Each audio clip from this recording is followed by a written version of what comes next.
As Democrats publicly worry about Donald Trump's reported plans to purge the military of generals he doesn't like, a Fox News host is taunting Republican senators, daring them to try to block the confirmation of another Fox News host that Trump has named his Secretary of Defense, threatening that there would be political consequences for Republicans who don't fall in line.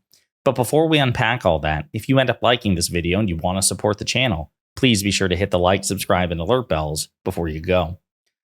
All right, friends, we got a couple of clips to look at in this video, but before we get to the reporting about Trump's plans to purge the military of people he doesn't like, I do want to follow up on this Fox News Secretary of Defense story because it's so ridiculous. Like, of all the nominees that Trump has proffered thus far to be in his cabinet or part of his White House senior staff, this is probably the most absurd. Pete Hegseth, who, yes, is a veteran, but has basically just been on Fox News for 8 years as a Fox and Friends weekend host, and he wasn't particularly high ranked in the military to begin with, as other much higher ranked military veterans have opined since this news broke. Hegseth just doesn't have the experience to command a $2 trillion budget and 2 million employees in the Department of Defense. But the follow-up for this particular story is Fox, of course, is elated, right? I mean, they were always part and parcel of the Republican Party and the MAGA Republican movement, but now one of their own, if this goes through, and it almost certainly will become one of the most powerful men in the country, the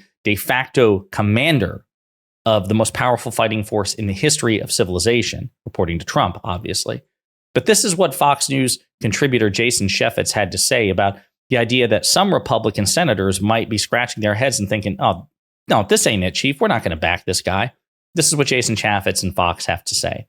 Yeah, I think it was Rob O'Neill who said, you know, we're over here arguing about who should use which bathroom, and the Chinese are putting together a fighting force and building up their military. Pete understands this, and you do that by putting on the uniform and actually being out there in the combat theater like Pete Hegseth has. I think he'll get easily confirmed. I dare any Republican senator to vote against him. That is not in their best interest. And we need to get him in place as soon. So Lloyd Austin, the current Secretary of Defense, was a combat veteran. Previous Secretaries of Defense have not only been veterans, but combat veterans as well. So again, categorically ridiculous, to say nothing of the total lack of strategic and administrative experience that this person has. He's not going to be fighting in combat. That's not what you do as the Secretary of Defense. You are an administrator. You are a policy advisor. You are the de jure leader of the Department of Defense, second only to the President of the United States. And this idea that simply because you experience great bravery in combat, that alone is a predicate to run the military, it's absurd. It's just not true. Now, do I think Pete Hegseth, if push comes to shove, will be confirmed? Yes, I do. I have no faith and no reason to believe that the Republican Party, to the extent that they ever were, would ever check Donald Trump, even in this outlandish, categorically ridiculous capacity.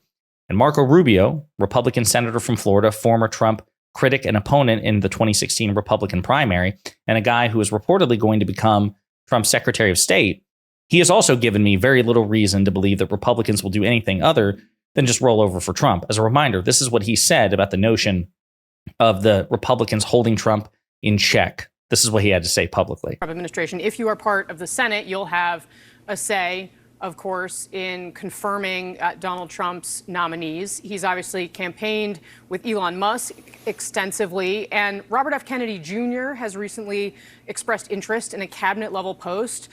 Do you think the Senate would confirm him to a cabinet-level post? Well, I think the Senate's going to give great deference to a president that just won a stunning, what I think is an electoral college landslide when all is said and done, and a mandate. And he's being given a mandate. So even though Trump will only have won the popular vote by 2% or less, they call it a mandate. That's fine. I disagree, whatever. But the point is, Rubio is making it very clear that the Republican Senate is not going to be an impediment to Trump. They're not going to be a filter on Trump. They're not going to be a block on Trump. They're not going to say, hey, Mr. President, hey, Donald, this guy, no, this is too ridiculous. Pick somebody else. And again, all the character of the Republican Party, it's abundantly clear that they're much more likely to be a rubber stamp than not. But again, let's talk about the other part, which is, in addition to Pete Hegseth, there's reporting that Trump intends to purge the United States military, which, to be clear, as dangerous as this is for the reasons we'll get into, it's absolutely within the power of the president to change up the Department of Defense and to, remove people from these positions. But again, dangerous for the reasons that Trump wants to do it and the true authoritarian aspirations underneath. But a Democratic congressman makes a case pretty good while also tying it to the Pete Hegseth announcement. To the announcement that Trump will nominate Pete Hegseth as Secretary of Defense. Is he qualified? This is such a serious time in the world and arguably the most serious cabinet position. I just don't think he's a serious person from, I think, an unserious president who dodged the draft 5 times, called our troops suckers and losers, fundamentally misunderstands what selfless service is about, and insulted Gold Star families and Medal of Honor recipients. And sadly, this is not surprising to me, but it's incredibly concerning. Specifically, some of this Wall Street Journal reporting about a proposed executive order about military purges, echoing sort of Stalin's military purges. And Hegseth has been on the record supporting those kinds of things. So we are, especially on the Armed Services Committee, really going to have to keep a watchful eye on somebody like this. He would be the most political. Unfortunately, unless Democrats take majority in the House of Representatives, which is very possible, but increasingly unlikely, the Republicans are favored to keep their majority. It's going to be very difficult for House Democrats to provide any sort of accountability over a second Trump administration. Now, the purge that he was talking about was reported by the Wall Street Journal. Trump draft executive order would create board to purge generals. If an executive order is enacted, it could fast track the removal of admirals.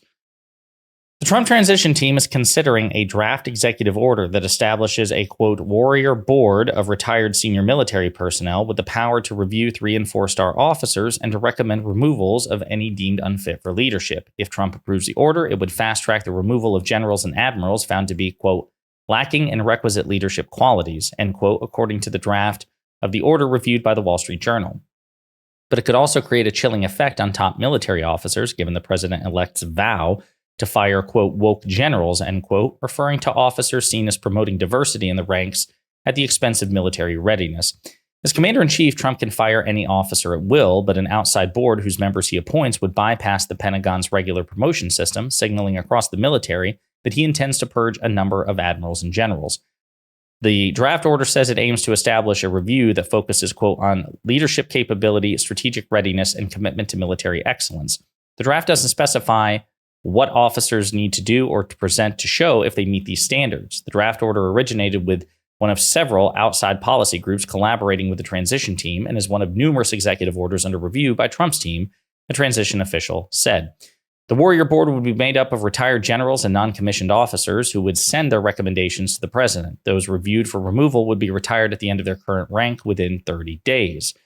Carolyn Leavitt, the Trump-Vance transition spokeswoman, declined to comment on this draft executive order, but said, quote, the American people reelected Donald Trump by a resounding margin, giving him a mandate to implement the promises he made on the campaign trail. He will deliver, end quote. So yeah, that's pretty concerning. That's a reason for concern by any objective metric. Donald Trump has not shown himself to be particularly discerning when it comes to substantive issues. Instead, he put so much emphasis on perceived personal loyalty to him, which, by the way, our military officers are not. So this is important for people to remember. As president, whoever the president is, yes, they're commander-in-chief. They outrank every admiral, every general, and they have the ability, as the Wall Street Journal articulates, to fire them. No disputing that. So even if I disagree, and I do, under the strongest possible terms, with what Trump is pitching here, he has the constitutional power to fire these people at will. Of course, it's the sinister authoritarian purpose which really clouds this. It's important to remember, too, that admirals and generals, every military officer from every rank, from 4-star general all the way down to private, they swear an oath to the Constitution, not the president, not the sitting president. It's not like the United Kingdom where the monarch is sovereign, right? So, you know, if you're a member of the British Armed Forces, you swear allegiance to King George Charles, because he's sovereign. You don't swear an oath to Parliament. You don't swear an oath to the Prime Minister. You don't swear an oath to the British Constitution. You swear an oath to the King. Here in America, we do it differently. The Constitution is supreme above all things, or is supposed to be, including the president. So you don't swear an oath to the Constitution. You're supposed to swear an oath to the king. You're supposed to swear an oath to the Constitution, not the president. And actually, the military requires you to disobey an unlawful order by the president of the United States. Of course, that's extremely delicate, right? Because if you find out that the order was lawful, you're in a lot of trouble, and you don't want to leave every single order subject to deep scrutiny by the officers, right? If the president of the United States gives an order, the general proposition is you're supposed to follow it. Well, what happens when you have an incredibly unlawful president like Donald Trump? This creates a murky set of circumstances that probably has everybody nervous. And so Donald Trump, in his impulsive criminality and authoritarian instincts, he wants to assume even greater control of the military. And then, of course, the question is, what happens in the future? If Trump purges people who would be more loyal to the Constitution than him personally, what does that do to the most powerful military force in the history of civilization? And does it lend itself even better to right-wing impulses and to authoritarian impulses? It may very well. And this is the problem with the second Trump administration. There's so many unhinged things going on, and we're 1 week out from the election. Trump hasn't even been inaugurated yet, and there's so many potential fires to put out. This is one of them. Nominating a Fox News host to be the leader of the United States military and drafting an executive order which would allow him to purge leaders of the military that he finds insufficiently loyal to him. It's a huge problem, but elections have consequences. In the meantime, let me know what you think in the comments.